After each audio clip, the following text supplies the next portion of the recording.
வணக்கம். இன்றைய முக்கிய செய்திகள். நேற்று இரவு 9 மணி அளவில் திவ்யா என்ற ஒரு பெண் பெசநகர் அருகில் உள்ள பார்க்கில் மர்மமாக இறந்து கிடந்தாள்.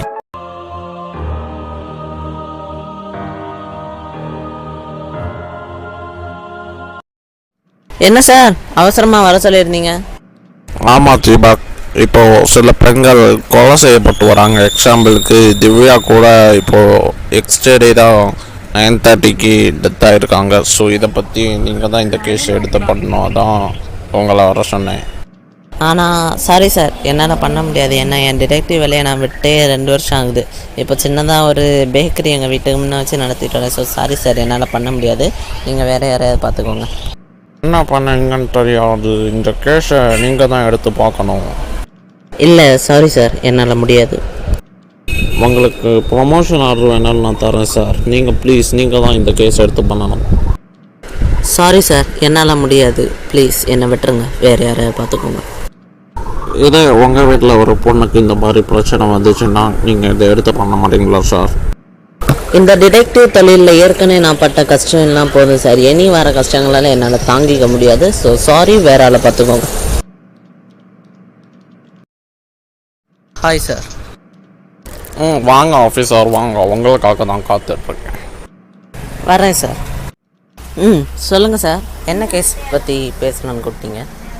நேற்றுக்கு நடந்த திவ்யாவோட அந்த மர்டர் கேஸுக்காக தான் உங்களை நான் வர செஞ்சேன் சார். நானும் அதை கவனிச்சேன் சார். எந்த ஒரு அடையாளமே இல்லாமல் அதை கொலை பண்ணியிருக்கான். ஸோ அது யாருன்னு நம்ம கண்டுபிடிச்சே ஆகணும். இருந்தாலும் அவங்க பழைய ஆஃபீஸர் இல்லையா, அவரை தான் நீங்கள் விரும்பி கூப்பிடுவீங்க? அவரை கூப்பிட்டேன் சார், ஆனால் அவர் முடியாதுன்னு சொல்லிட்டு போயிட்டாரு. அவர் வேலையை ரிஜெக்ட் பண்ணி 2 வருஷம் ஆகுதான். ஓ சரி சார், நான் பார்த்துக்கிறேன். ரொம்ப நன்றி ஆஃபீஸர். என்னமோ நீங்களும் செய்ய முடியாதுன்னு சொல்லிடுவீங்கன்னு நினச்சேன்.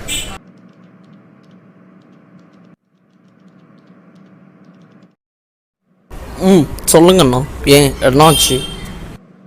இல்லை, புதுசாக திவ்யா மர்டர் கேஸ் பற்றி விசாரிக்க என்ன கூப்பிட்ருந்தாரு. ஸோ அதுக்கு உங்கள் ஹெல்ப் வேணும், செய்வியா?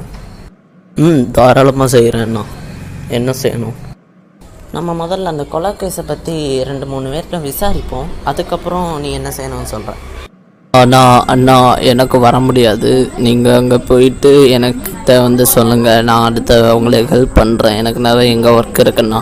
நீ சொல்கிறதும் சரிதான். நான் அங்கே போயிட்டு என்ன நடக்குது, என்னென்ன எவிடன்ஸ் கிடைக்கிது பார்த்துட்டு வந்துட்டு சொல்கிறேன். ஓகே? சரி அண்ணா. ஹாய் சார், நீங்கள் தான் அண்டர் கவர் ஆஃபீஸரா?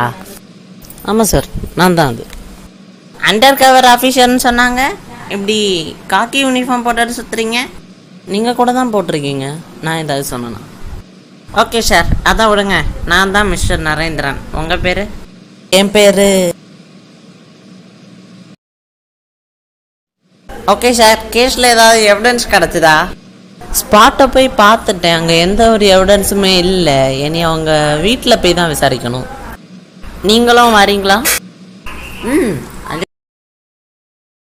சரி வாங்க, நம்ம திவ்யாவோட அப்பாவோட வீட்டுக்கு போயிட்டு வரலாம். ஐயோ, என் பொண்ணு என்ன விட்டுட்டு போயிட்டாலே. சார், நீங்கள் தான் மிஸ்டர் லாரியா? யார் சார் நீங்க? சார், நான் தான் அண்டர் கவர் ஆஃபீஸர். உங்கள் திவ்யா பொண்ணோட மர்டர் கேஸை பற்றி விசாரிக்க வந்திருக்கேன். என் பொண்ணை அவன் கொன்னான்னு கிடைச்சா என் கையில் தாங்க சார். அவனை கொல்லாம விட மாட்டேன். சார், நீங்கள் கோபத்தில் பேசுகிறீங்க. சரி இருக்கட்டும். உங்கள் பொண்ணு யார் கொண்டிருப்பா அப்படிங்கிறதுக்கு உங்களுக்கு ஒரு கெஸ்ஸிங் ஏதாவது இருக்கா? தெரியல சார், நீங்கள் தான் சார் கண்டுபிடிக்கணும். அவளுக்கு எப்படியோ எந்த மாதிரி எத்தனையோ இல்லை சார். ஓகே, நாங்கள் பார்த்துக்குறோம்.